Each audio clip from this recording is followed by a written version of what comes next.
Kreditur meninggal, peminjam tidak mau bayar. Apa kata pengadilan?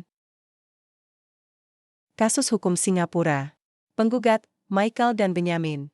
Eksekutor, almarhum Tan Tuan Tek, atau TTT, tergugat, 4 bersaudara TCJ, TSK, TST, TSL, dan Phong Tat Holding. Gugatan, menagih utang pinjaman yang diberikan TTT semasa hidup. Kasus ini bermula dari pinjaman yang diberikan almarhum TTT kepada 4 bersaudara dan perusahaan mereka. Totalnya sekitar 900.000 dolar Singapura atau sekitar 1,1 miliar rupiah, bertahun-tahun, dan belum dilunasi. Setelah TTT meninggal, 2 putranya sebagai eksekutor menagih kembali melalui pengadilan. Para tergugat tidak membantah bahwa mereka meminjam uang. Mereka tidak membantah bahwa uang itu benar-benar diberikan. Dan mereka tidak membantah bahwa belum dibayar. Tapi mereka mengajukan pembelaan hukum karena menurut mereka pinjaman itu tidak sah sehingga tidak perlu dibayar. Di Singapura ada Undang-Undang Money Lender Act. Undang-undang ini mengatur pihak yang boleh memberikan pinjaman dan syaratnya. Pihak yang boleh memberikan pinjaman disebut licensed money lender atau rentenir berizin, artinya harus mengurus izin ke pemerintah. Jika tidak, hutangnya dianggap unenforceable. Unenforceable dalam istilah hukum Singapura berarti tidak bisa digugat, tidak bisa ditagih, tidak bisa diputuskan oleh pengadilan untuk dibayar, seolah-olah kontrak tidak punya kekuatan hukum. Dalam bahasa sederhana, kalau dia rentenir ilegal, kita tidak perlu bayar utang.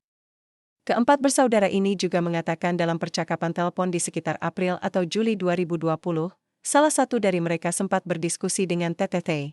Karena kondisi pandemi sehingga bisnis sangat sulit, klaim mereka, TTT akan membebaskan bunga hutang pinjaman tersebut.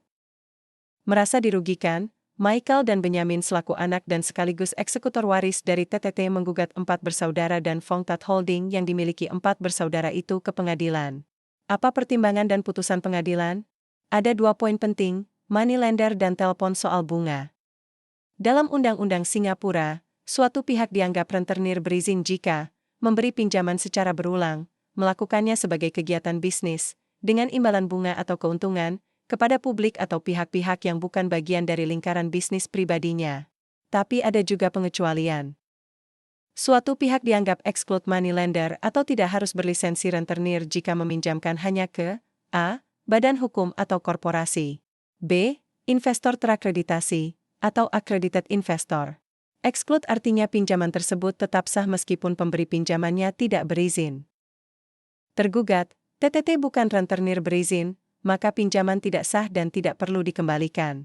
Penggugat, 4 bersaudara adalah accredited investor.